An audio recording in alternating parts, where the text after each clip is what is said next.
Hey there, it's Boots Owen here. I came down to the cellar to check on this Bosch WFP3300. I've just plumbed it in over here and it was beeping at me and saying F01, fault 01, and I thought, I don't know what that means. But rules of thumb, something that's simple is normally what's wrong. And I had a look around, and up here I noticed that I had one of these turned like that and it was causing it not to fill. It had worked just fine on the main wash. It was a Culler's 40, so it was drawing in hot water over here.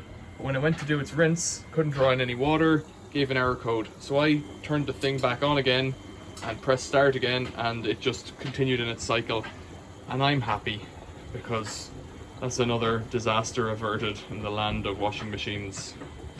WFF1800, WFP3300, and at the moment I'm testing this Miele 864, I don't know, Miele Novatronic, and it keeps giving me a check inlet thing sometime around the rinse, and I don't know why, because it was working fine before and it's getting water.